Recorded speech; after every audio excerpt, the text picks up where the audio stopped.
What is up, guys?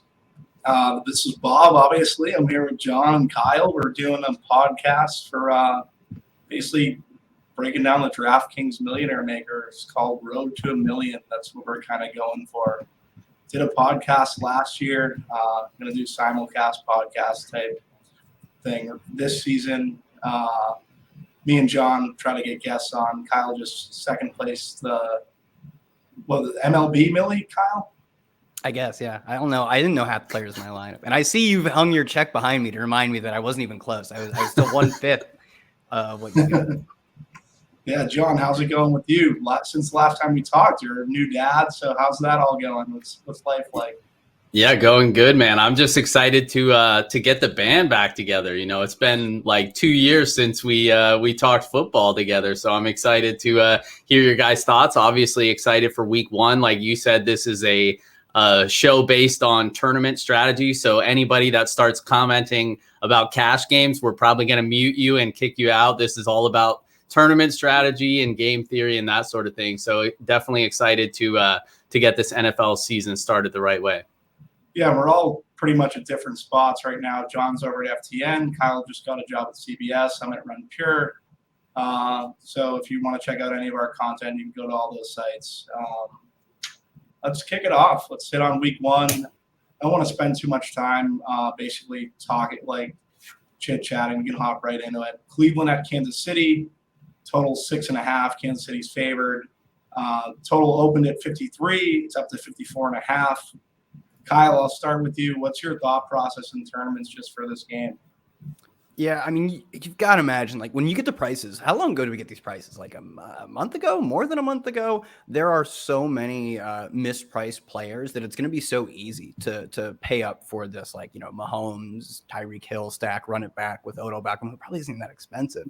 So, like, I feel like if you actually want to play this game, you have to get so different. Like, you should be like Byron Pringle, Tyreek Hill, Donovan Peoples-Jones, Mahomes, because it's just like in the Millie Maker, you are like, you could literally get duped if you just play, you know, Tyreek Hill, Travis Kelce stack and then chalk. Like, you have to play so weird if you're going to play this chalky that, like, I wouldn't even just play like the single, you know, Odell Beckham, Tyreek Hill, Patrick Mahomes. Like, I'm definitely throwing in a Mecole Hardman.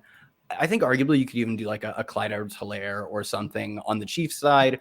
And maybe just are even better off running like Baker Mayfield stack and just using Tyreek Hill as the run back, because that's really on the how you side, probably find a unique lineup from this. Yeah, the construction's interesting, especially now. Like, we don't really know what the Eckler situation, if Roundtree is going to become available or someone in that, like, basically from a running back perspective, that we might get value there. But the construction right now, and like it usually trends week one with the pricing being so soft, people are trying to jam guys in. So prior to this whole Eckler situation, Callaway, Marvin Jones, those are guys, T. Higgins, those are guys that were just popping up. You mentioned Pringle. I think Pringle's super sharp. Just in a situation where the total's as high as it is, he's right down there at 3K if you're trying to get leverage off of Callaway or Marvin Jones.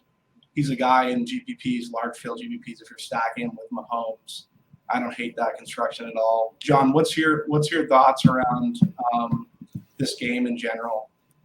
Yeah, obviously, you know, Chiefs, everybody knows they have the best offense in the NFL, one of the most high-powered offense. They have the highest team total on the entire slate. So obviously getting a piece of this game is probably a must in some tournaments, and especially like for you, who mainly does like the MME stuff, you know, you definitely want to allocate a decent portion to it. But like Kyle said, it's like you can't just play the Mahomes Tyreek stacks and Mahomes Kelce Tyreek, A, because they're so expensive, but B, because we're always looking to somehow, you know, get a unique lineup and not just play the top plays. So, you know, it might be incorporating a Byron Pringle, like Kyle said, who's probably going to be like 1% owned. It looks like maybe he's ahead of Demarcus Robinson at this point, and we don't really know how they're going to use Mecole Hardman. I know he had that one good preseason game and allegedly is the wide receiver too. But even at times in the preseason, we saw him and Patrick Mahomes not on the same page. And that goes back to dating back to last season as well. So we'll see kind of how they use him, and maybe Pringle or Robinson leapfrogs him. We really don't know. And I think that's the most important thing about week one is like, we think we know what we're talking about, and everybody sort of makes their rosters like everything's like set in stone. But in reality, week one is the best time to do things a little bit differently because we really don't know until we've seen it this season. All we can go off of is preseason and reports and news and that sort of thing. So this is the best week, I think, in general, just to be a little bit different because we really don't know really what teams are going to do for the most part until we actually see it. So yeah, I'm looking to get a little different with my Chiefs stacks. And then obviously just game stacking in general, I think is still underutilized. So if you go Mahomes, Tyreek, or even throw in a Pringle or Robinson or Mecole, like we said, then maybe run it back with Odell, who's going to be popular at 5.4K. He's super cheap. Or maybe a Jarvis Landry or somebody that's lesser owned as well. Just making your stack as a whole try to get at least a little bit unique as opposed to just playing the chalk Chiefs stack. Yeah, in regards to the Chiefs secondary wide receivers, Pringle, like I just threw a name out there. You should play Robinson. I mean, you should, as if there's like a true right answer. Pringle didn't almost play at all with the first team in the 3 preseason games. Literally, I've got the snaps pulled up on the first few drives. Their second game, he got 13. Looks like first team, although Patrick Mahomes didn't play in all these. 13 snaps relative to 17 for Hardman and Robinson. The first one, he was behind all 4 of them. I believe all 4 of the main receivers played. And then in the final one, I believe he got just 1 snap out of like around about 15 with the starter. So I think Pringle's like straight up a backup. And Demarcus Robinson fills that role perfectly. You can play Pringle if you want, but I think like you're going to get a ownership difference of 0.7% for literally a starter versus a backup. So we hit on all like pretty much those low end guys. Like you talked about the ambiguity, John. I think that's really good to hit on, especially week one. What we do know is the pricing soft. So people are going to be trying to jam it in with Kamara, CMC. Just makes sense, right? Dalvin Cook, a guy that could be utilized in this game that's probably going to go under-owned, I would say, is Nick Chubb. You would think Cleveland would be trying to run the ball ground and pound on the road for as long as they can versus Kansas City. We all know Kansas City can put up points in bunches. Any thoughts on Chubb? I personally like Chubb a good bit at 7,200.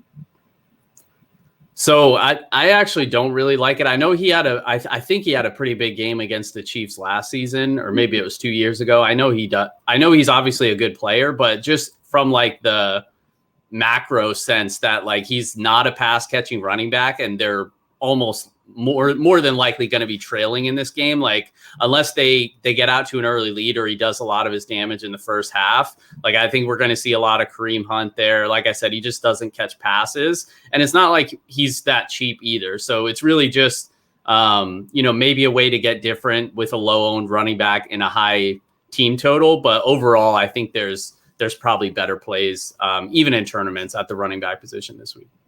I'm trying to figure out if like my brain is broken because all summer, like mostly just firing best ball. Like I'm just not taking guys who don't catch passes. Like that's such a limiting factor that like Chubb literally has to go for like 180 yards and 2 touchdowns to match like the ceiling McCaffrey game. And even then he's probably not matching. He's matching a 90th percentile McCaffrey game. But I do think like no one's going to be playing Chubb. So I mean, maybe I get to a little bit of Chubb in like larger field stuff, but like I'm trying to figure out like, is my brain warped because Chubb is really good? And I'm like, he doesn't catch passes and he's going to go out like the Ravens game where I believe they were road dogs and he annihilated them. He goes for like 180 and 2 touchdowns or something. But like I fall where John is, where like, yeah, that's great, but he's catching 1 pass. And is that like bad logic to the extent that I don't want to play a 2.5% owned Nick Chubb? Bob, you can answer that. I'm curious. Yeah, I like Chubb just because like 7,200, he's obviously differentiated, and I just feel it fits what they would want to do, right? Like we're not trying to like get in these coaches' heads because it's obviously the NFL and these coaches are just outrageous in terms of like the decision making. But you should be running the ball versus Patrick Mahomes, right? Like you should be trying to at least. And KC's obviously had issues on the defensive line in the past. I don't mind going to Chubb just the ownership percentage, 7,200, but I don't mind going there if he's going to be lower owned than some of these other guys. But you make a good point. Like he's tough to beat McCaffrey, right? Like McCaffrey's going to get his work. But just for the ownership clip and the game theory of it, with the total being what it is, I don't mind taking a shot on Chubb. That would pretty much be my take. That's kind of how I see.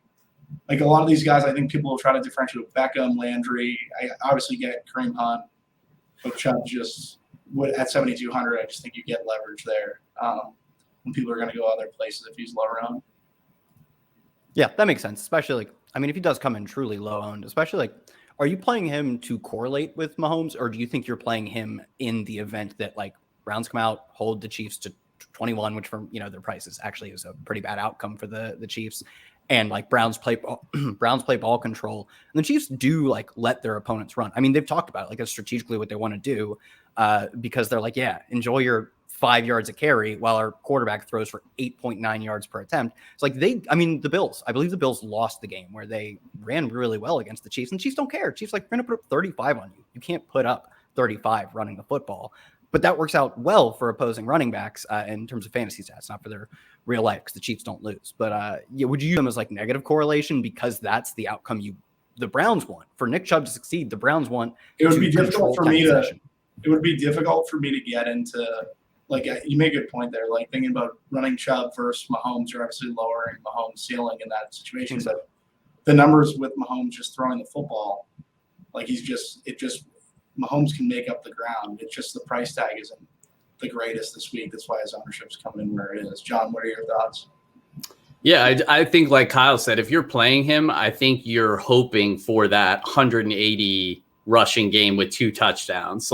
There's basically no other way that he sort of, gives you that next level up, because otherwise it's maybe he gets 80 yards and falls in the end zone twice. Even in that scenario, he's probably not outscoring the high volume pass catching back. So you really need that big monster run. And then on top of that, the good production. So maybe Cleveland jumps out early. You get a big 80-yard touchdown run. He gets over 100 and scores 2 tutties. And in that sense, maybe the passing game in that, the passing attack in that game doesn't come through like all the ownership expects it to. So in that sense, you would get leverage. But overall, yeah, like I said, it's not really someplace I'm trying to go.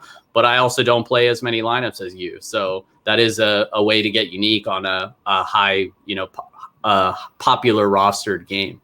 Yeah, you don't have to correlate Chubb to. Kyle made a really good point. It makes sense. That outcome is kind of that. It's just a high variance outcome just with Chubb and Mahomes in the same. Obviously, it can work, but I'd probably stay away from. The more I think about it, I just don't want to.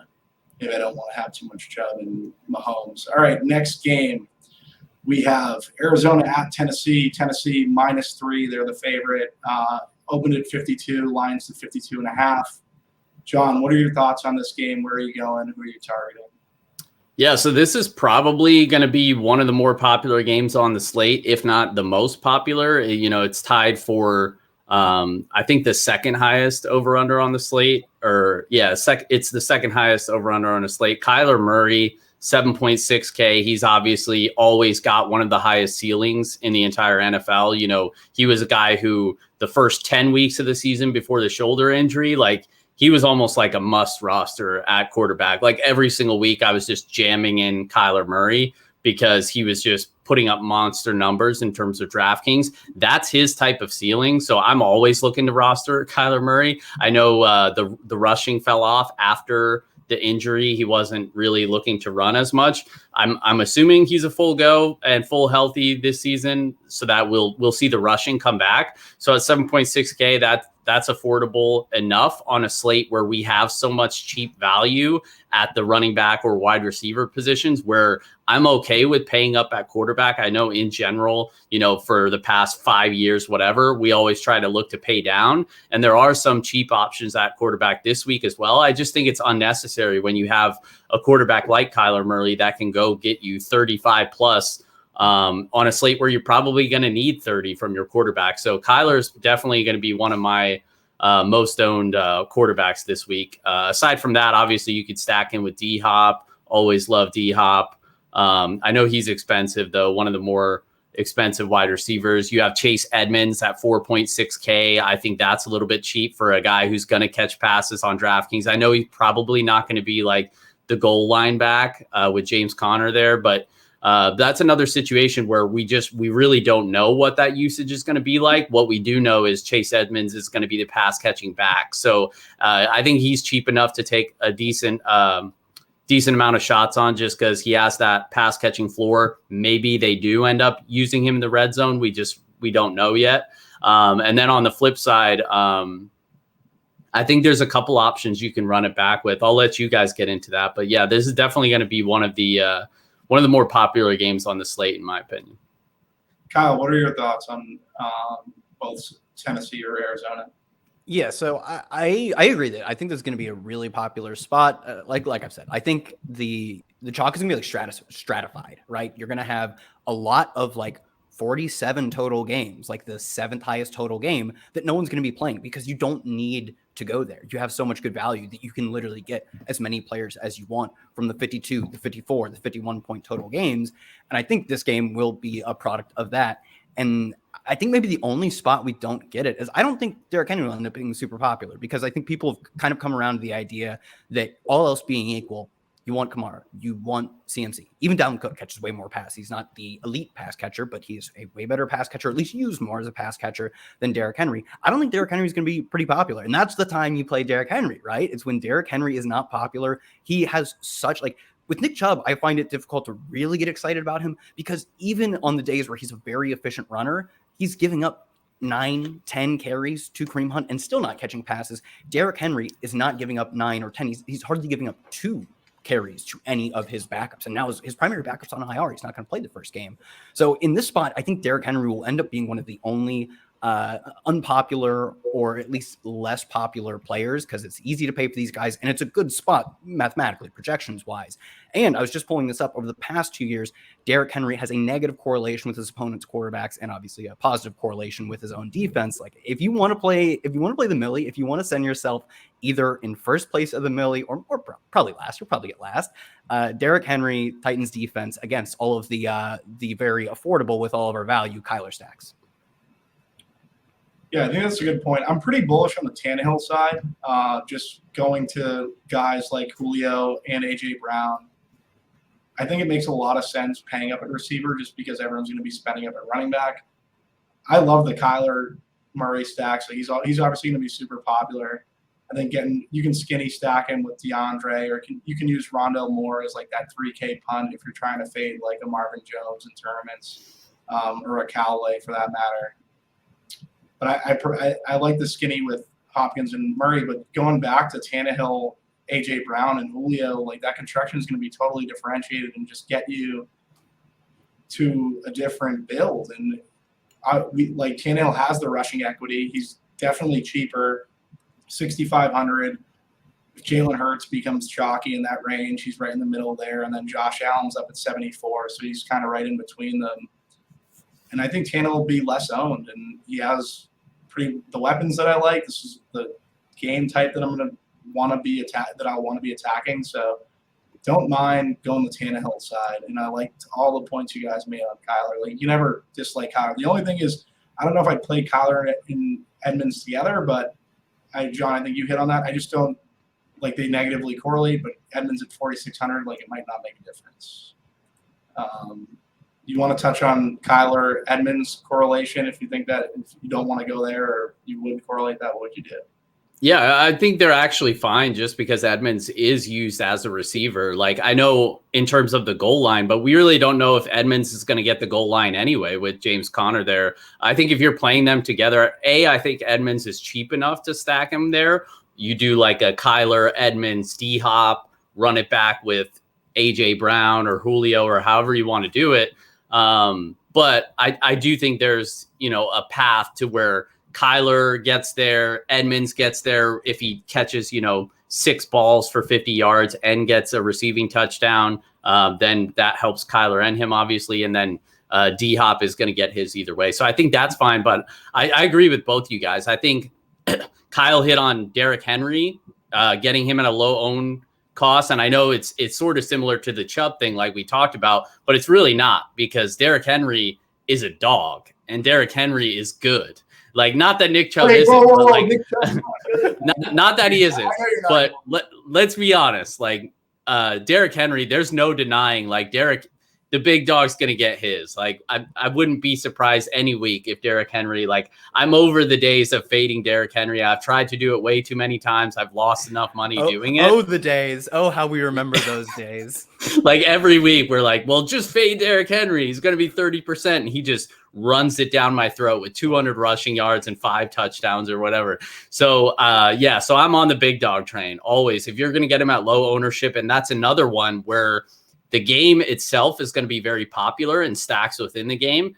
If Derrick Henry rushes for 160 with 2 or 3 touchdowns, like, you're getting most of that production. So I like that as a tournament play, but I also really like the Tannehill call by Bob, just because I do think Jalen Hurts is getting a lot of love at 6.4K. I could see him being like that mid-range, very popular option, favorable matchup against Atlanta. We'll get to that game later. But Tannehill, like you said, just $100 more. We saw many times last season where Tennessee just absolutely broke the slate, like, because their offense is so good and their defense is so bad. So they're giving up so many. They had like 3 or 4 games where the game reached like 60 total points. Like, they were just just nonstop action. And that's why we saw that ceiling from Derrick Henry and the other guys, because they just had so many opportunities to put up points. So I really like Tannehill. Like you said, he has a little bit of rushing upside as well. And now they add Julio Jones to the mix. Like, you can double stack Tanny with Julio and AJ Brown. I don't think a lot of people are going to do that because they just assume Julio's hurt, and maybe he is. We just don't know, because at this point he doesn't really practice anymore. But I'm assuming that they're just kind of, making sure he's ready for week 1. I don't think it's anything too serious. You could double stack Tanny and then run it back with D-Hop or somebody on the other side. I think there's a lot of ways you can go with this game outside of just taking like the chalky owned stacks. Yeah, I think I really like just overall the Titans side. They have a really high implied team total, home favored team, which also is a reason we would like Derrick Henry, not like Nick Chubb. And I think the ownership will be the other way. The ownership will be on the road dog team going to face the Titans. So I think in smaller field contest, now we're talking about the Millie, but I think that in smaller field contests, probably pivoting from, I would guess, Josh Allen and Patrick Mahomes, stacks will be the chalk, pivoting to just a full on like onslaught of the Titans. I think that Julio, AJ Brown, he can be thrown Firkser. I don't think he's going to play all of the snaps, but I do think he probably has some touchdown red zone equity at not an expensive price. So I think like really game stacking this, but from the Titans side in smaller fields is probably how I would approach that. All right, like all those takes, let's get into Green Bay and New Orleans. Green Bay is a road favorite, -4.5 at New Orleans. Total is 50. John, I'll kick it to you. Where are your thoughts here? Obviously, the slate, like in general, starts with, it seems at this point on Wednesday night, it starts with Marquez Callaway at 3-4, seeing the usage he's going to see as a number 1 receiver, but the defensive matchup isn't the greatest. How do you plan on using Callaway in your lineups, and how are you kind of building through him? Yeah, Callaway is obviously probably going to be the most popular owned player on the entire slate at 3.4K. Had a great preseason, getting a lot of buzz. Jameis is the starter. That's a really cheap stack. Jameis 5.2K, Callaway 3.4. So literally, what's that? 8.6K for a QB wide receiver 1 stack, allegedly, if Callaway is the wide receiver 1. But I also think, there's, and I just might be a sick pup, but I think Traquan Smith is a decent look in tournaments just because he's a guy who didn't have a good preseason. And a lot of people thought with Michael Thomas out, like he would step into that wide receiver 1 role. And this is another spot where I'm just embracing the variance where everybody's going to go to Callaway. Traquan Smith is probably going to be like 2% owned, if that. And like, would we be that shocked if Traquan outperforms Callaway? Like I personally wouldn't. Traquan has had big games in the past without Michael Thomas. And this is another situation where we think we know, but like I said, I wouldn't be surprised if he does end up being the number 1 target there. So that's one way that you can look to leverage a popular situation there. But I still like Callaway. I'm going to have some Callaway for sure. But I'm just always trying to think in large field tournaments, how can I get different where you can't just play what everyone else is going to do. Like, you're not going to win money. Like, you have to find ways to get unique and get leverage versus the field. So that's why I'm always looking at different angles that we can do that. And I think Traquan is one way to do that. This is the afternoon hammer, so you definitely want to get some exposure to this game.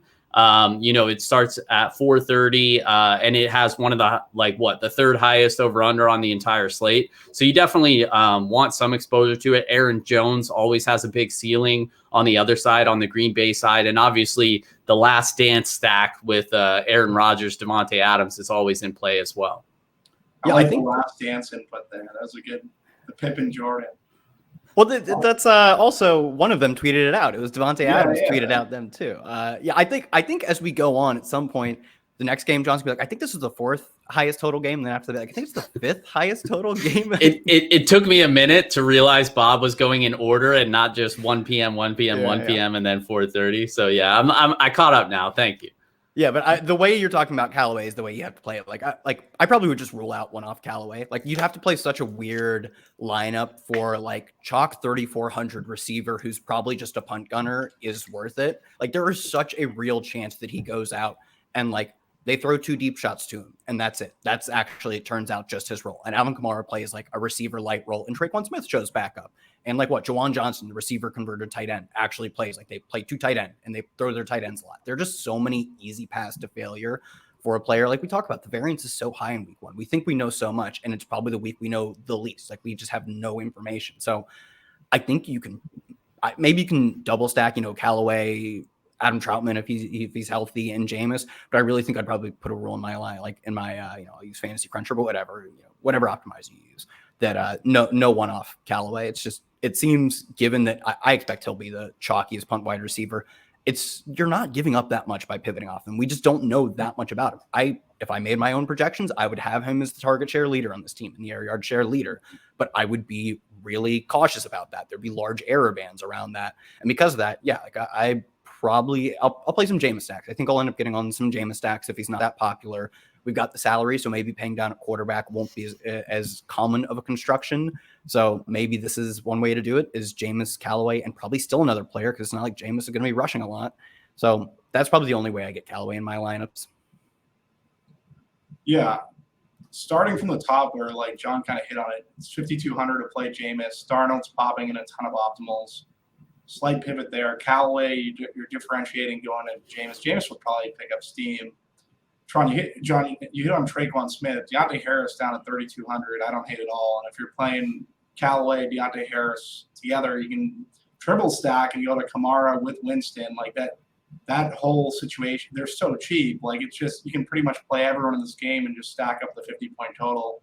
I like basically getting to Kamara a bunch. That's why I'm not as bullish on Henry, like 8,600. I think, what's Henry at, 8,500? I just think that Kamara, for me, is kind of the play. You remove Lat from that situation. He's going to be heavily involved in the passing game. 3,400 for Marquez Callaway chalk. Like, for me, I just eat the chalk. Like, I don't see a reason to kind of get different, unless, like, I'd be more skeptical on like a Marvin Jones or a guy like that as chalk, where he's up to 36, and then there's guys in that range.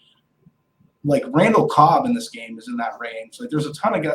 You can make the case to fade Callaway also, but like it's just a lot of usage for a number 1 receiver, and they're going to be playing from behind. The game script's positive. I get like why you would try to fade him, but it's just, I don't know. I think I'd be trying to fade other chalk. I mean, did they have a receiver we actually cared about last year when Michael Thomas wasn't playing? Like, not really. Like, I can tell you it wasn't Traquan Smith, who I get. Last year, I can tell you it wasn't Traquan Smith, because I'm sure I played some of them.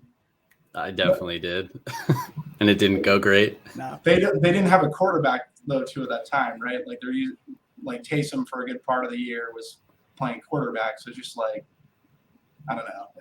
It's something I'd be more.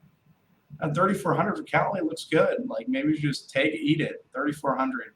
I get there's a lot of guys at 3K that you can play. So why not play the most popular one?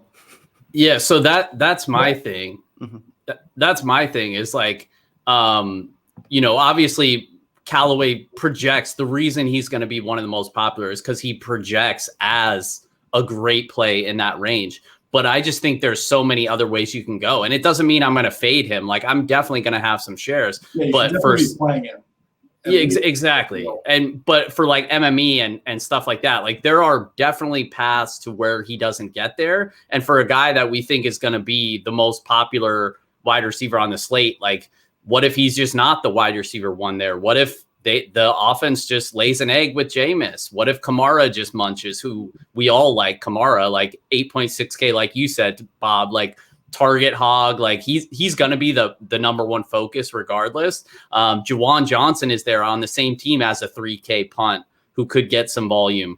There's so many other wide receivers. You mentioned Marvin Jones, 3.6. Jalen Waddle in Miami is 3.6 as well. You have Terrence Marshall, who had a great preseason with Carolina. He's the minimum 3K. Like there's so many different ways you can go on this slate, where that's why when ownership's going to be so concentrated, especially at the wide receiver position this early in the season, I'm almost always going to look for ways to get different. And like you said, it doesn't mean I'm going to be fading him. It's just that, there's so much leverage you can get by not just eating the chalk. And that was really my overall point.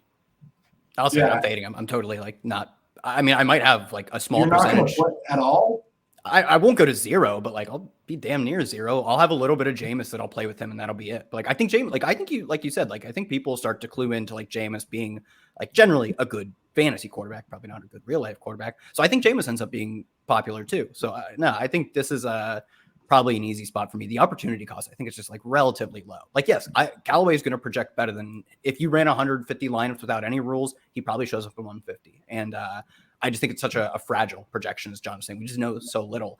I think like I'll probably have a decent amount of Packers defense. They're like 4-point favorites against a quarterback who literally completed the 30-30 season, right? Like 30 touchdowns, 30 interceptions, like so famously, one of the like most disaster prone quarterbacks that he could throw for 5,000 yards and 30 touchdowns and still get benched. Like that is incredible. I think Jameis is fun, but like the fact that he is the most mistake prone quarterback in the entire league, bar none. And he's an underdog. And his top receiver is Marquez freaking Callaway, like a literal punt returner. Oh, let's just jam that guy in our lineups. Like, no, I think Packers defense is gonna be like 2% owned, and they're a very good defense. Like I'll probably have more than I have Marquez Callaway. I love the Packers D call. Speaking about the Packers, like Aaron Rodgers, totally low owned, going into the Superdome. You're getting Devontae Adams. Yeah, Rodgers didn't have preseason, but obviously they have that connection. You got Randall Cobb to the mix too. Like I hit on Cobb at the kind of the top description. He's up at 3,800, I think. And then Tanyan's right there in the Pitts range at around 42. Pitts is going to be very chalky. So I don't mind the Tanyan pivot. And Aaron Jones might go underlooked here, and he shouldn't, right? Like, I don't think A.J. Dillon's going to get the rock out the gate to enough to where he's going to like really eat into Jones. Like they'll probably lean in on Jones in the Superdome in New Orleans, especially because Rodgers really hasn't obviously played with A.J. Dillon, but it's just a matter of I think that they're going to go to Jones probably before going to Dillon. Dillon probably make his way later in the year. So any thoughts on the Packers stack? That might actually be one way I could talk myself into some Callaway, especially if you think Rodgers goes low owned. Like that correlates well, but you're getting probably if you think Rodgers is low owned or Robert Tonyan or Randall Cobb, any of these guys, if you think they're going to be low owned, I think that's probably one of the few exceptions I'll make. I'll probably just group in either side of the game, either quarterback basically into my Callaway lineup. Say if playing Callaway, I have to play these other guys because I think if you're not like overly correlating Callaway, you're just kind of saying like, oh, this chalk is super accurate in week one. We know things in week one. And I don't think we know things in week one. So I'll probably have some Callaway and it will be in two kinds of lineups. It'll be both stacks of this game, both sides. Yeah. And you're differentiating Callaway at that point, right? Yep. So when you're eating the chalk, you're differentiating the ownership. John, your thoughts on the pack? Yeah, I like it. I mean, I think we pretty much covered all angles of that one. I like the Rodgers call with obviously the Last Dance stack, but also Aaron Jones. I don't think is going to get enough love this week in like that upper mid range. There's definitely a lot of ways you can go. And to Kyle's point, like I think if you are eating that chalk with Callaway, the best way to do it is in those correlated game stacks, because overall Callaway might be 30% owned or whatever, but the overall game stack of that, Adams, Rodgers, Devontae Adams, run it back with Callaway. Maybe you even throw in a secondary piece like Tanyan, like you said, who's also going to make that stack really low owned. As long as the stack in general that you have is unique and low owned, then I think you're okay eating that shot. Yeah, I think you make a good point there. Sliding to another dome game, Seattle -2.5 favorites on the road at Indy. This game opened up at 53. Obviously, it like at the open way back in the summer, dropped down to 48.5, and now it's back up to 50. Let's go to Kyle. What are your thoughts on this game, and how are you kind of approaching? I really like the Seattle receivers. I like the Indy side. Do you have any interest in this game? Yeah, I feel like I probably won't be as interested in the Indy side. I think it's my bias is like Carson Wentz just sucks though. Like I don't think Carson Wentz is very good. I always thought the futures on the Colts were pretty sus because he was like Jameis without the touchdowns or high yardage last year. I mean, he somehow managed to play like less than 12 games. It was like 11 games and a few quarters of the next one, and led the league in sacks and led the league in interceptions, playing literally only 3/4 of an actual season. So I don't think he's that good. But if that means that Seattle just gets to run up the score on them, if that means they can't have time possession, this is maybe a spot that I would go with like a Seattle and probably a cheap run back. Like, I don't know. I mean, I guess they don't have expensive run backs. I probably wouldn't run back with Jonathan Taylor. I think Jonathan Taylor is like the perfect anti-correlated to his opponents type of player. So maybe I run it back with like a Pittman or someone, but I don't think I'll be attacking this game. Yeah, I don't think I'll be attacking this game much from the stacking Indy side. No problem with stacking the Seattle side, especially if Seattle ends up going under-owned relative to like Mahomes type of stacks, because I mean, maybe you can argue no one really has the ceiling of Mahomes, but I do think if there are quarterbacks you can consider have that ceiling. We saw it last year when they actually play fun football. The Colts the Seahawks do have that upside because Russell Wilson is just that good. They give him like 35 attempts, which is not a lot of attempts, and he can make so much out of it. Yeah, I'm pretty bullish on the Seattle side. Pass catchers. Lockett's going to be healthy fully for the first game at least. DK Metcalf's another guy who I really like. Dwayne Eskridge down at 3K. I think if you want to take the shot in large field stuff, I don't hate it. He's another one of those 3K rookies. He's going to be in a dome and he's fast. You know what I mean? Like, get me points in large field tournaments. Gerald Everett, new Rams OC, is now in Seattle. Like, that's why they brought him there. I have no issue going to him. The rest stack is something I'm interested in. And the TY injury, I think, makes me more interested in Wentz because Pittman, I just love Pittman as a run back, but you had Paris Campbell there. And in the past, like, the situation's kind of been more like they're throwing at 3 different tight ends. Like, now it's a little bit more condensed. You take TY out. So is TY officially out for this game? Yeah, they put him on IR. He has to miss at least 3 games. So, yeah. I don't know. I like the one this game in a dome. If it goes overlooked, just because of where the total was to where it is now, I think it allows you to differentiate the construction. John, what are your thoughts on these two teams? Yeah, I really like Pittman, like you said, at 4.1. He's another really cheap receiver that I do think has a legitimate ceiling. And I'm not a big Carson Wentz guy, but you can do the Bible stack, Wentz and Pittman, and that's a cheap stack to get in your lineups as well. And then, like you said, Taylor always has a ceiling, no denying that. And then on the Seattle side, you mentioned Gerald Everett. He's been touted as kind of like a possible breakout candidate this year at 3.4K. Like you said, everyone's going to gravitate to Kyle Pitts there, which I am too. Like, that's chalk that I will be eating, by the way, at 4.4K, which we'll get to that during the Falcons. But at 3.4, basically take your shot on any of these cheaper tight ends. On the flip side, Mo Alley Cox at 2.9 as like a total punt. He's a tight end who is not always on the field, but when he's on the field, he is running routes and he's a pretty good receiver. So I don't hate that as like a total punt. Like I said, week 1 salary soft enough where we probably don't have to go there. But again, you're going to get him at 1% ownership on a slate where everybody's going to play like one or two tight ends. So it makes sense in tournaments like the Millie, like we're talking about.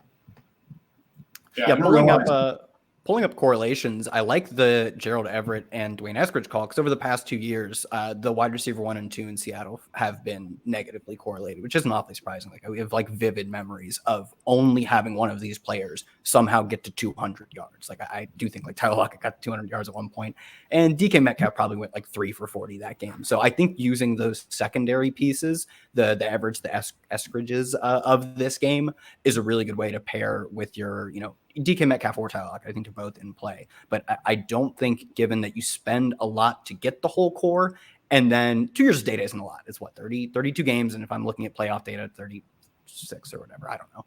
It's not a lot of data, but it does seem to suggest that at best, they're probably neutral correlation. They both are help when the offense goes off, but one much more than the other. So I think using those secondary pieces instead of doubling the two expensive guys is almost certainly how I'd go. Like I might actually group them apart in like large field because you need to have every single position go absolutely nuts to win the Millie. In small field, you can afford to have your 33-point DK Metcalf game and your 16-point Tyler Lockett game. If you're playing against 500 opponents, that can still get you there. The Millie, that ain't going to cut it. Yeah, I think that's a really good point. Like you're trying to group Metcalf and Lockett away from each other and get down to Eskridge or Gerald Everett. I didn't realize Gerald Everett was 3,400. Like that's a really good price tag for him. Getting into Pittsburgh at Buffalo, trying to move it along. Buffalo -6.5, 49-point team total. John, what are your thoughts on this game? How are you attacking it? Yeah, so this is, I've been waiting, chomping at the bit till we got to this game. This is probably my favorite game stack on the entire slate. I absolutely love this game. I think both offenses are going to throw the ball a lot. Obviously, Buffalo has done that. Like, there's no secret that they're going to do that. But also on the Pittsburgh side, like, I think they're actually going to throw the ball a lot more than people expect. People are expecting Ben Roethlisberger to be just like total dust. But I mean, not that I don't think he's dust, but I think he is going to be chucking it. And with all the receivers they have there, like I could see this turning into a very big shootout game. Najee Harris, they're not going to sit there and like pound the rock with Najee Harris like 25 times. Like I think they're going to be playing from behind. They're going to be airing it out. Like this could be a game where both teams throw the ball like 50 times. Like I could see that scenario playing out. And in that scenario, obviously you have one of the top stacks is going to be Josh Allen to Stephon Diggs, but that's also going to be the most popular stack. So going back to how do you get unique, I think the way to do that is running it back with Deontay Harris at 6.2K or Juju Smith-Schuster, who's not going to be popular.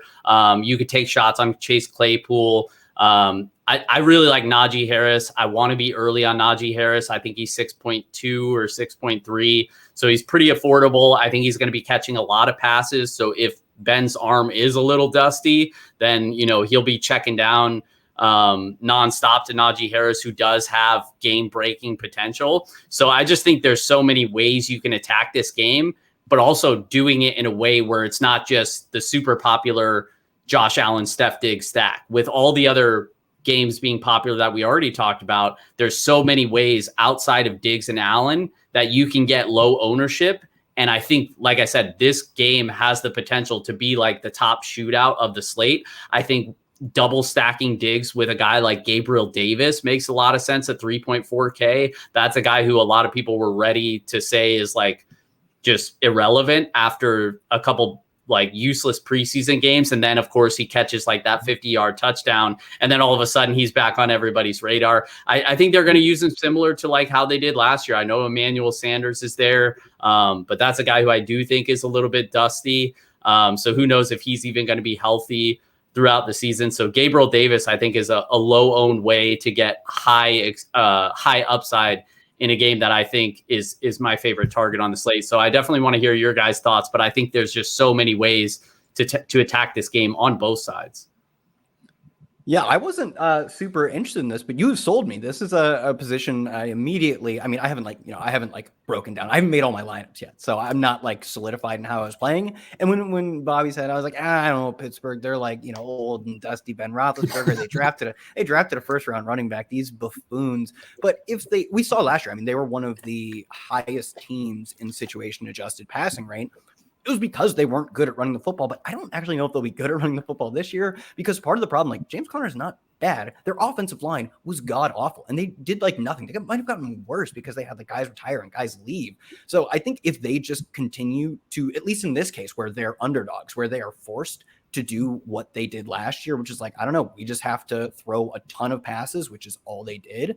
That's going to be great. That's exactly the type of environment you want, is two teams that do not care about running the football at all. And even Pittsburgh cares. They may not have a choice. That's what you want, to have the highest play volume of the entire slate, and two offenses that are also very good. You will have highly efficient, high volume play volume. That's exactly what you want. So I think like you have sort of, you've led me down the right path where now I can see it. It has opened my third eye to this mystical game where we just see two teams attempt 50 passes each. And that's perfect, especially because, like you said, Diggs, Allen, I'm not playing any Diggs, Allen single stacks. I'm not throwing that in the millie. Diggs, Allen, Cole Beasley, Deontay Johnson run back. I think everyone but Diggs and Allen are going to be relatively unpopular in this game because there are a lot of their price points just better pivots. Like, I don't know if Deontay Johnson is going to have that. Like, he averaged like 10 targets for a stretch of games. I don't know if it's going to happen again. I don't know if Chase Claypool, he ended like last year on the bench because of the mythical rookie wall or whatever Mike Tomlin called it.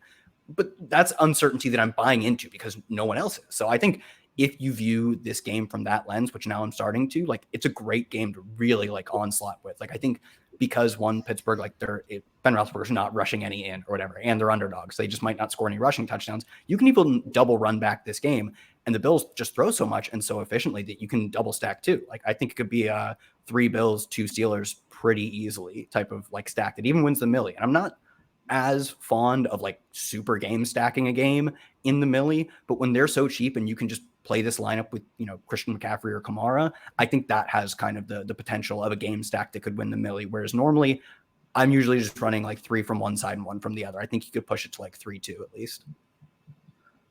Yeah, I really like how you kind of broke down the situation. Like, them throwing the ball a ton obviously makes this game very viable. Also talking about like not playing Diggs, Allen, skinny stacks, like everyone's going to be doing that. So you're differentiating, especially if you're playing multiple teams. Like, the ambiguity at the wide receiver position right now for the Bills is something that's leverageable. Sanders, Gabriel Davis, Cole Beasley. Like, who's it going to be? Obviously, Cole Beasley would be the first guy out the gate, but Gabriel Davis had a great year last year. You could definitely see him stepping into a role and evolving in that offense. I 100% get that call, like that call by you, John. On the Pittsburgh side, I don't love Ben. I like Najee Harris. He's fine. And the only real receiver for me would be Deontay Johnson. Maybe I should be more on Claypool, but I don't. You should. I should, yeah. So, like, I don't know. At first, prior to talking to this, I was pretty much in the same mindset of Kyle. Like, I didn't love this game, or just it's tough coming into going into Buffalo is very difficult. So just early in the year, it just makes it difficult for like the passing game. I would say just the way the field plays. Say it plays like kind of a crown, or there's just a certain way to the field that's just different. It's something unique to kind of come into on your first week 1. But yeah, I like the call of just Allen and making sure you're double stacking him, because the single stack in large field stuff primarily, the single is you want to double, and in smaller field stuff you can obviously single, but it's going to be a popular construction. I got to dig more into that game. Philly at Atlanta's the next game. Atlanta's a favorite -3, 48.5. It's down to 40. It opened at 48.5. It's now down to 48.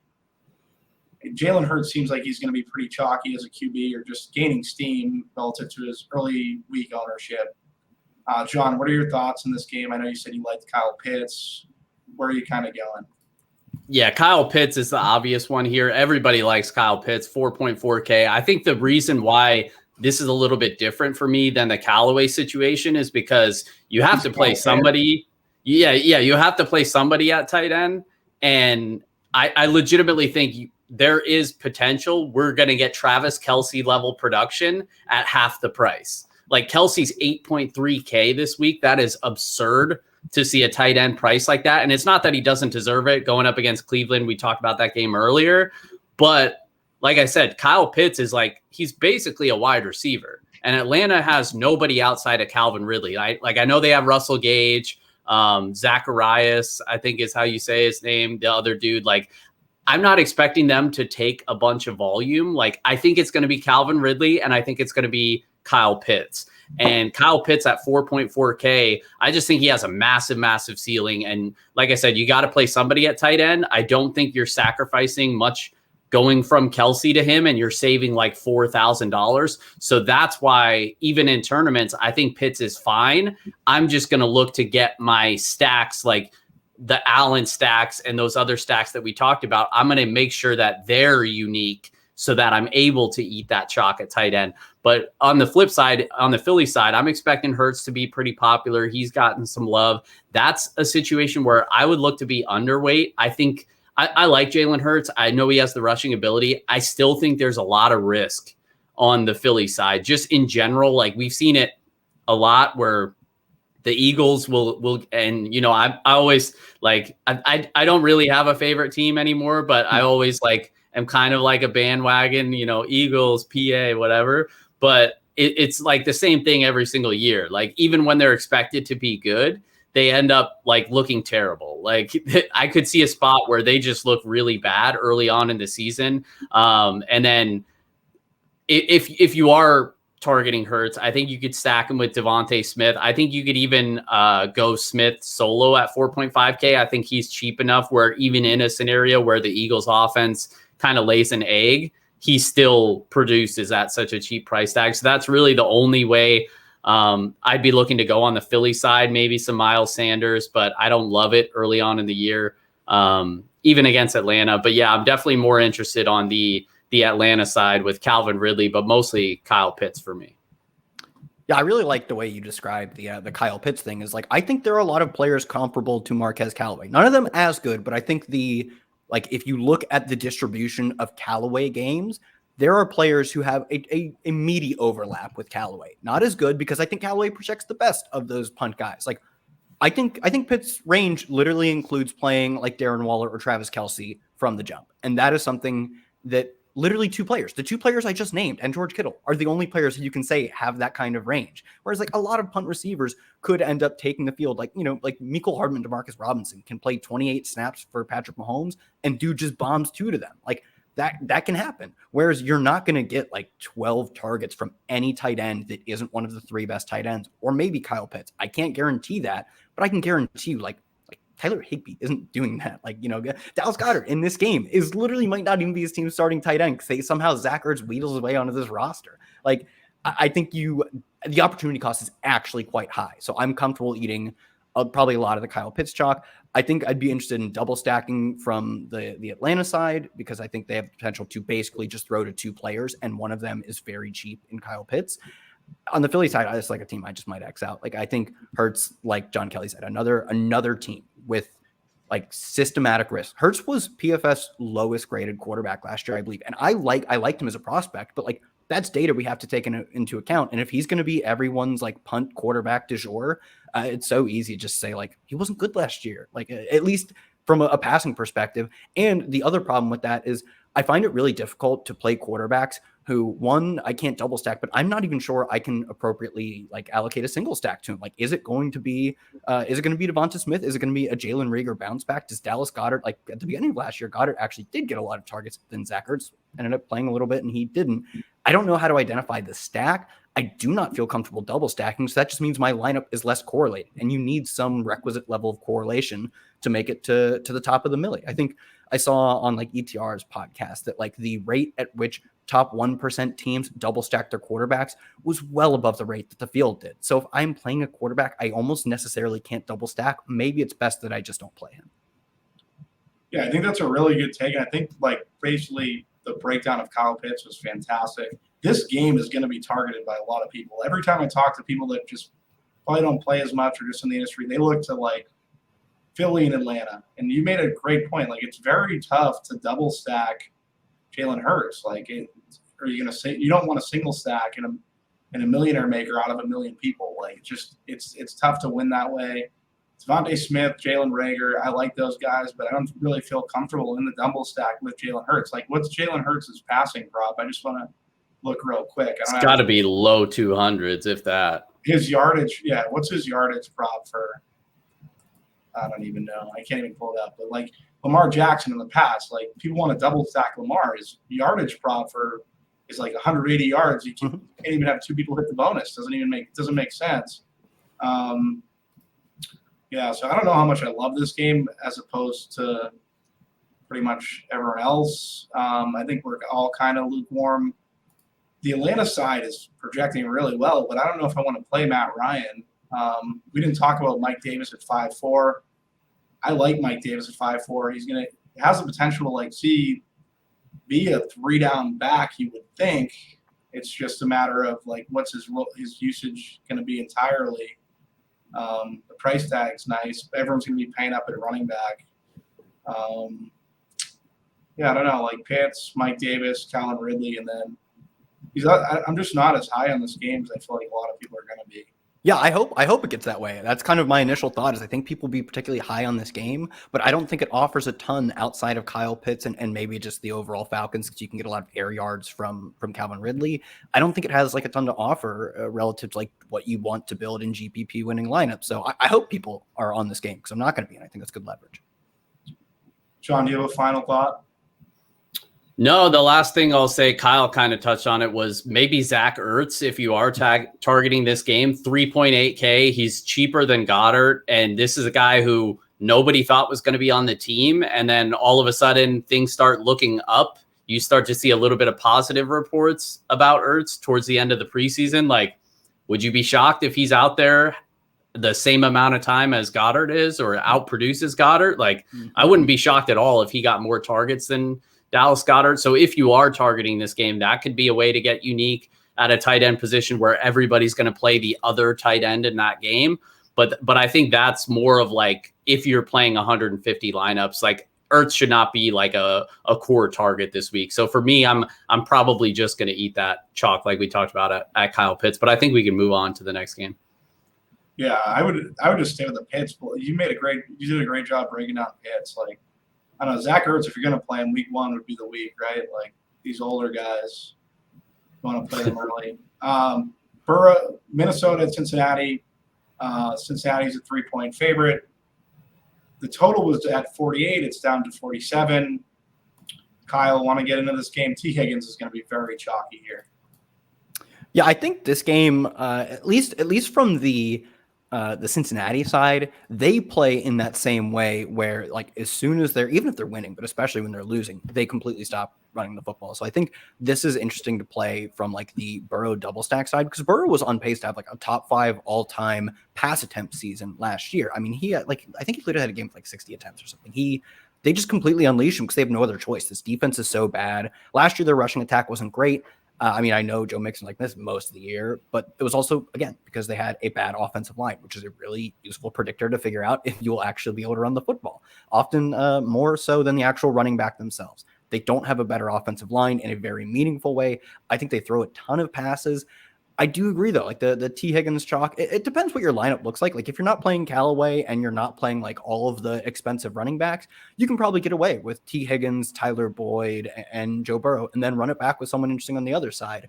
Another player that I think a lot of these chalk wide receivers, especially the mid to low price ones, if I'm playing them, it is just exponentially more likely that I'm playing them in a stack. What were you saying at the end there? Kind of cut out.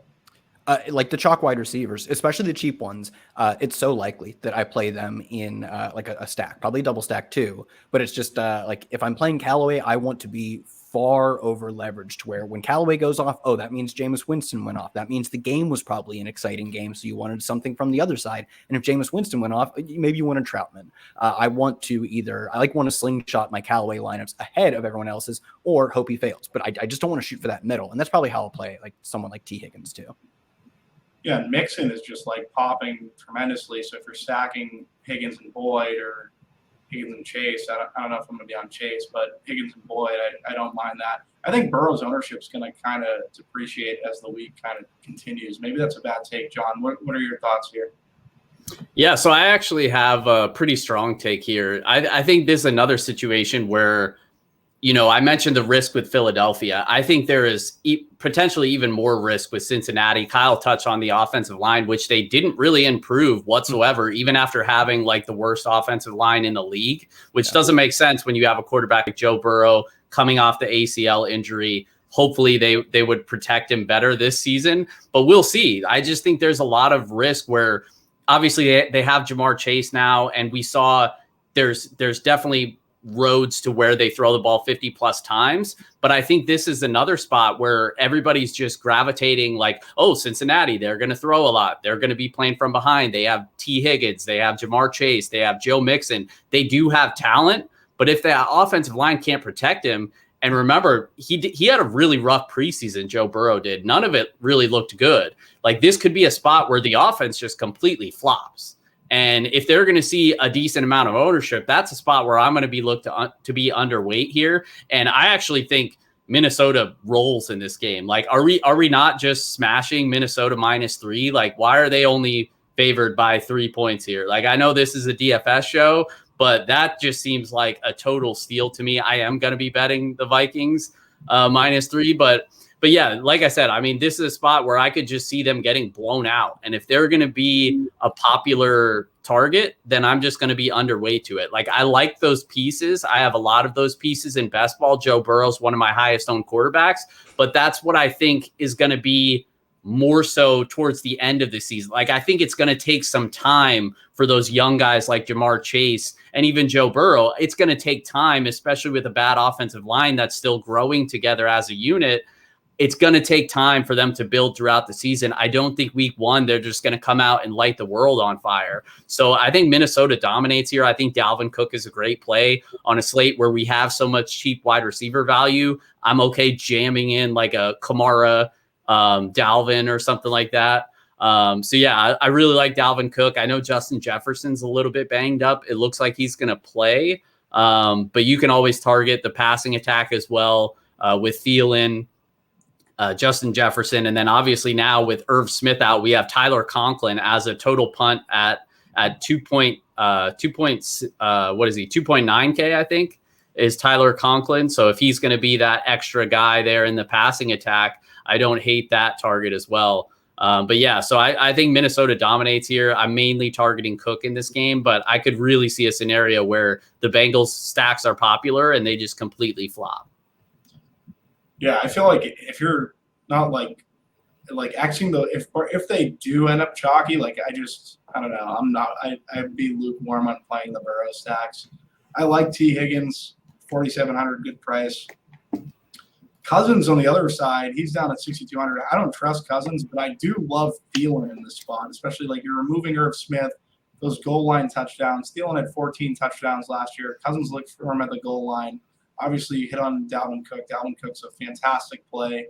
People are going to be playing Team Jam in. I think I have one of my groups is like at least two or at least one Kamara, Dalvin, CMC. Like that's pretty much the structure, right? Like everyone's kind of with the pricing. People are just going to be able to get up at running back. So that's why I like playing a differentiated Thielen at receiver, or like a Jefferson. I don't think is the worst play.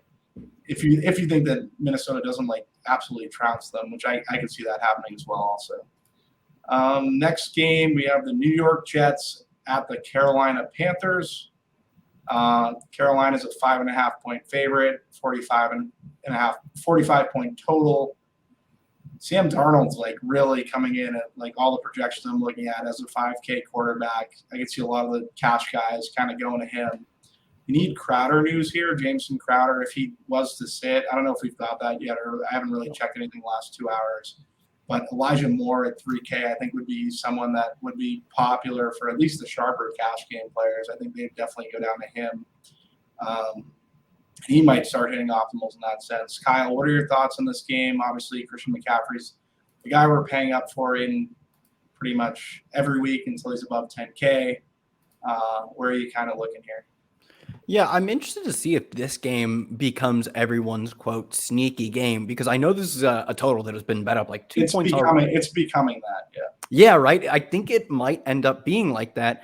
And maybe the best way to play that is, which would be kind of useful, would just be like, I'm just going to play a lot of Christian McCaffrey. Hopefully they give the guy 30 touches, which is very common. And that's about the game. Like it's like that's typically what happens with like, you look at like a Derrick Henry game. He gets 30 touches and like it's almost impossible for 2 or 3 of his teammates to go off when he takes half of his team's like opportunities. So maybe that's something that happened with Christian McCaffrey, and it's just a reason to convince myself that like being in on Chalk McCaffrey makes sense. But yeah, I do think if anyone, like if the average player was going to find a game to make their sneaky stack, it does kind of feel like it'd be this one. The total's been bet up, it's very cheap, and there are players you want to pay up for elsewhere on the slate.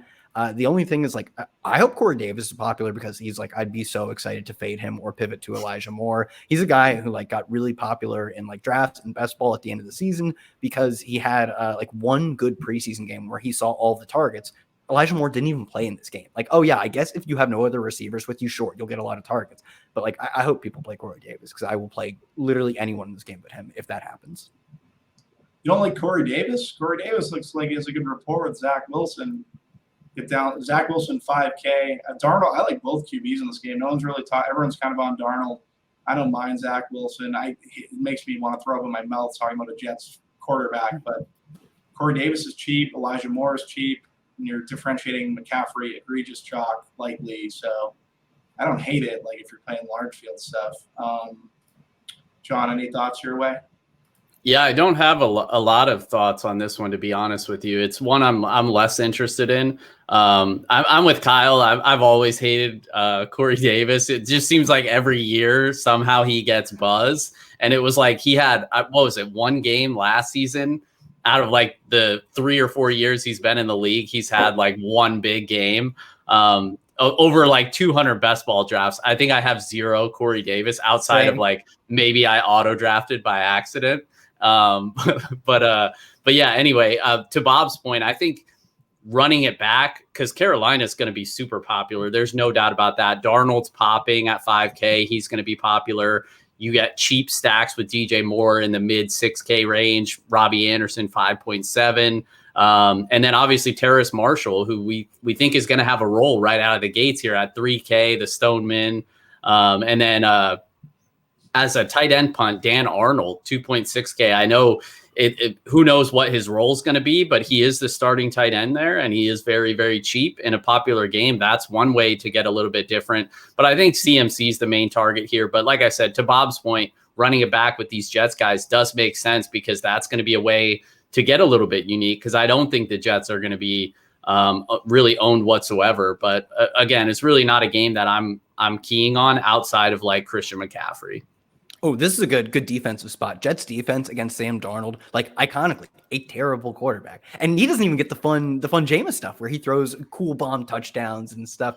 I mean, he was literally bottom 3 last year in yards per attempt, completion rate, touchdown percent. The only thing he was good at was throwing interceptions, which he was like top 5% percentage-wise in. I think Sam Darnold is very interesting. Like we talk about the differences between like a season-long range of outcomes, where I think there's a range of outcomes where Adam Gase destroyed the first 4 years of Darnold's career, and now he gets to revitalize that.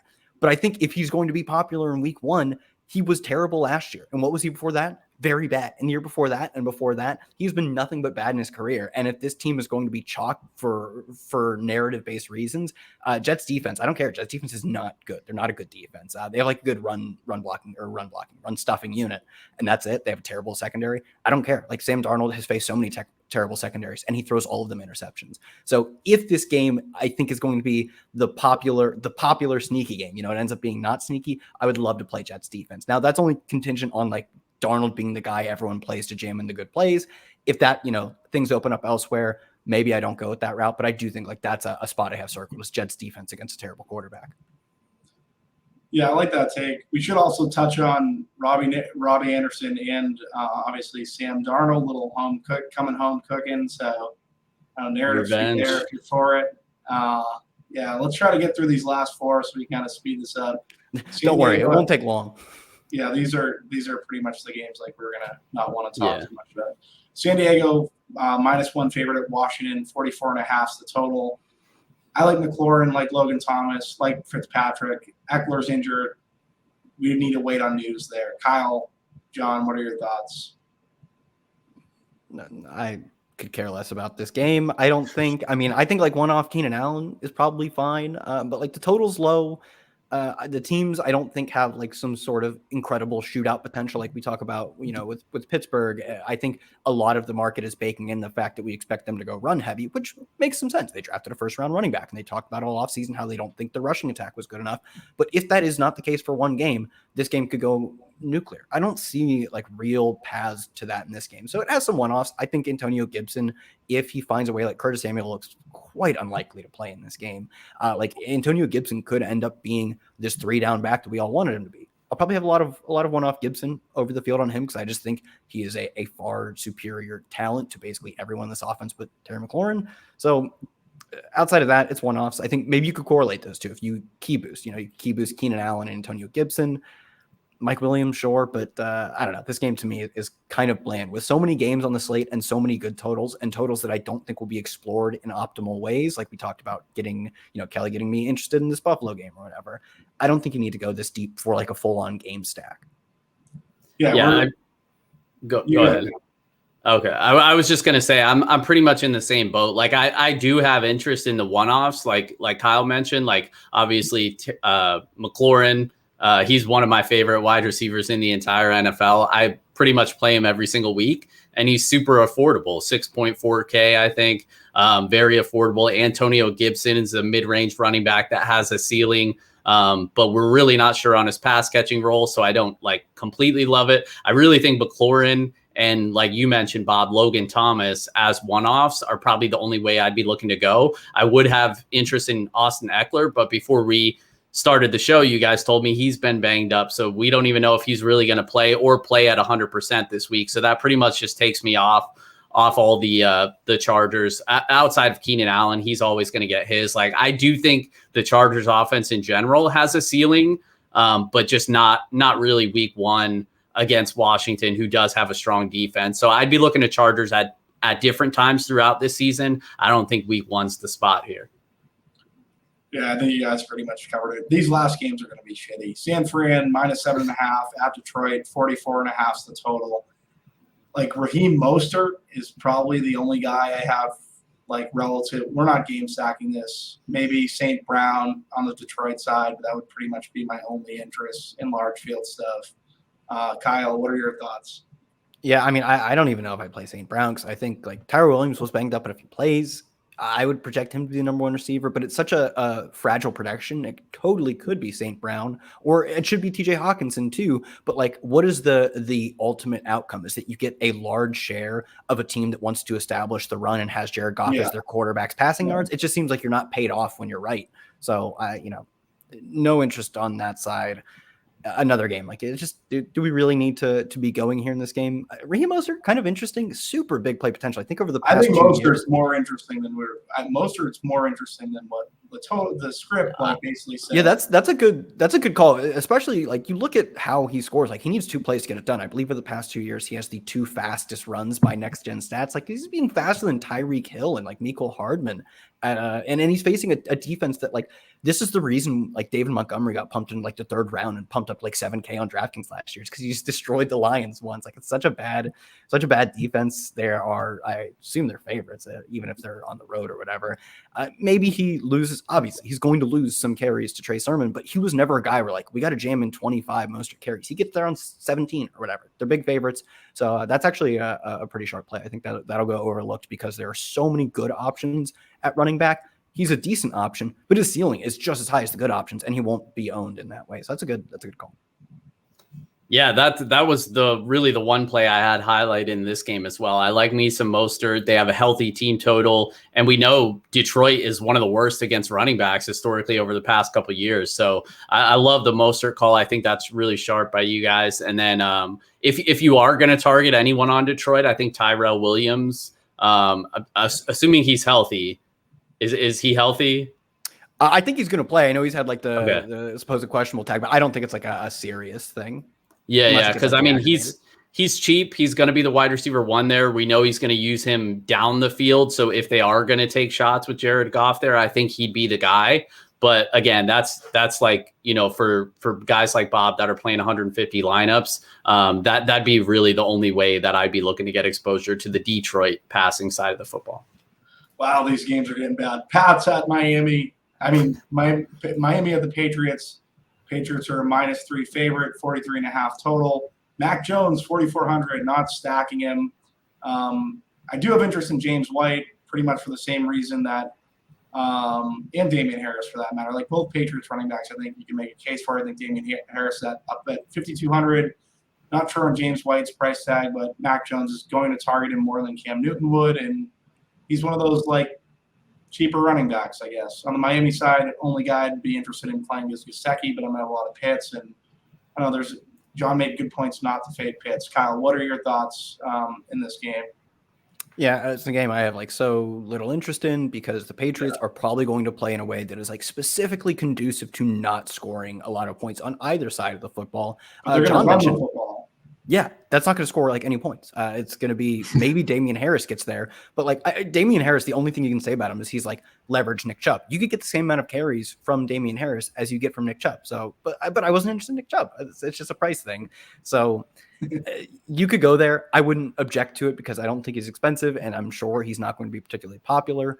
But it's not a particularly interesting game. And I still think game environment matters for your running backs, even if it's probably less correlated to their scoring than the receiver or quarterback would be. So I don't know. Maybe I'll end up with some Damian Harris, probably not a lot. John, you mentioned though Jalen Waddle as a pivot off of the other cheap guys. I like that. I can get on board with that. I mean, he was a highly drafted receiver, a really good looking prospect, and he profiles as the type of guy who on 3, like the Marquise Brown first game of his career, right? He gets 5 targets, runs 19 routes, and blows up like 120-2 or something. He profiles as that guy who can just like beat the clock on PMR where you only need a few plays for him to get there. And he's perfectly in the price range of making the pivot. So that's a good call. I'll have to circle that. Yeah, I think I'm a little bit more interested in Miami than you guys just because they're cheap. I could see this offense, putting up a little bit of points. I know this isn't necessarily the spot because, Patriots are going to run the ball a lot. They're going to grind clock. So I don't love it, but I do think they're cheap enough. Like even Myles Gaskin, who, his role was kind of up in the air throughout the preseason with Malcolm Brown getting more usage in some of the preseason, but then he popped off for 2 touchdowns in the following preseason week. Like I have a lot of Myles Gaskin in best ball. I like Myles Gaskin. I think he has talent. He has run after the catch ability to break a big play. So he's cheap in the mid range. He's a guy I'd look to. And then like we talked about before, Jalen Waddle is just cheap enough. I know Will Fuller's not going to play in this game, but they do have other pieces like Devontae Parker if he's healthy, and some of these other guys. So I like Miami a little bit more. And like Bob said on the New England side, I would only be looking to attack the running backs. I know Mac Jones is super cheap at 4.4K, but or what's his name? Who's the quarterback? Did I mess that up? No, okay. You got it. I was saying, ooh, you made a face. I'm like, it is Mac Jones, right? No. That's pretty cheap. Yeah, I mean, it's very cheap. The thing is like, what's his ceiling? Like, if he puts up 12 points, would we be shocked? Like on a slate like this where we have salary, like I know in years past, like when we did previous shows before, we always were interested in super cheap quarterbacks. So like our ears perk up when we hear that price, but not on week 1. Like week 1 salary is soft enough where you don't need to get cute at quarterback because we have all that extra salary. Like if Kyler and some of these other guys score 30 plus, like, and Mac Jones gets you 12, like you're probably dead in cash games and tournaments. And I shouldn't even have said cash games. So I'm going to put myself on mute for that. I'm in timeout, but yeah, we can move on to the next game. Yeah. I think that's important to know though. Call was very sharp, John. Tua is going to be checking down a ton, I think. I like that though. The value of Mac Jones getting you 20, that's a 5x. Like you're not going to find that elsewhere, and it just won't matter. Like the thing is, at the end of the day, you do have to score raw points. If there was a player who was free and scored 1 point, he would break the concept of value. It would literally be multiplied by, it would be like infinite. He would have no actual numerical value, and it literally wouldn't matter. You would have wasted a roster spot on a guy who scored you 1 point. So at some point, at the end of the day, you do need to score a ton of points to win a GPP, and Mac Jones 5Xing is still not that likely to actually help you. And 5Xing 20 points feels optimistic. Like 12 points would not surprise me. 16 would be like, he got there, and it still wouldn't actually get you there. So that's a really good point on, like, the points per dollar value is not really what we're optimizing for. It's the potential to have this 99th percentile outcome when the field doesn't get that outcome. All right, final game of the slate. Denver -3 of the Giants. 43 is the total. I have no interest in this game, guys, outside of Jerry Jeudy. Any other thoughts on your end? John, we'll lead with you. Yeah, love it. This is a track meet, stacking both sides. No, I think just in general, nobody's really going to look here. And honestly, even like from a game theory standpoint, like I'm trying to look at it from different angles, find the spots I like. Like I honestly, like I don't like really anything in this game. Like maybe Daniel Jones just because he has rushing upside, but I just think the game environment in general is going to be a little bit ugly. The only play where I'm like considering having some exposure to is Javonte Williams. He's 4K, the min at running back, probably not going to be the 1A right out of the gates here with Melvin Gordon still there, but he's cheap enough where if he gets 12 to 15 touches, like he might be able to get there at 4K. So he's really the only guy that I'd be looking to get interest to on either side of the football. I have a running back. I was hoping you would say Saquon Barkley. Like, I think there's not a great chance he comes out and actually plays as Saquon Barkley does at his peak, where he gets like literally Christian McCaffrey. He just plays like Christian McCaffrey. But I think the field is going to judge that as having a like less than 1% chance of happening. I really think he's going to be super low owned. And he's the only player in the past few years we've seen that can ever really look like Christian McCaffrey. And he's not going to be as expensive as Christian McCaffrey, and he is not nearly as popular. So, I mean, if he comes in at like 3, 4, 5%, maybe I get like 8, 9, 10, just because there is one way to, at the median, replace Christian McCaffrey points, and it's to have peak Saquon Barkley. I don't think we're awfully likely to get that, but I'm willing to gamble on it at 3% ownership or whatever, if he ends up being particularly low, which I think he will be. So I think if you have a shot at replacing some of the most irreplaceable points in fantasy, it's worth gambling on, even if it's not incredibly likely to happen. I do think most likely he comes out limited. They use Devontae Booker, and it's like gross, and this game sucks, and no one wins any money if you played it. But I think there's a fat tail of Saquon Barkley games where he gets 20 carries and 8 targets, which is something few players can say. Yeah, like Saquon obviously is coming off the injury. He's going to be low owned, but he's Saquon. So like I get the take. John, do you have any thoughts on that? No, I was going to say that is a really good point, because it's one of those things where I'm kind of with the field. Like I'm scared to play Saquon, but like to Kyle's point, he's not going to be owned. We know he has one of the best ceilings. So it might just be a spot where it doesn't take much to be overweight, and you just kind of pucker up and hold on to your butts and hope it goes in your favor. Yeah, I get the point. I'm a little squeamish going to Saquon if we think the leash is going to be a little tighter. But yeah, it's a large field tournament. Like, take the shot on Saquon if you feel like you have an edge there, or get the ownership leverage. All right, guys, that about wraps it up. You can find Jon Kelly DFS on Twitter, Jon Kelly DFS, and at FTN. Kyle, you're at CBS, correct? Kyle tweets here. You were close. I'm at NBC. And NBC, yeah. NBC. When you said it in the beginning, I was like, wait, did he get a new job at CBS? Yeah. I was so confused. No, yeah, I knew it was one of the two, right? You got some letters in there. Big difference. Yeah, and obviously I'm at Run Pure Sports. I think me and Draft Cheat and Snyder doing like a round table on Saturday night for RPS. So if anyone wants to tune into that, I think it's a live show. It might be premium, not really sure, but make sure to hop in. Thanks for tuning in, guys. Peace. I don't know if might have not been the best outro.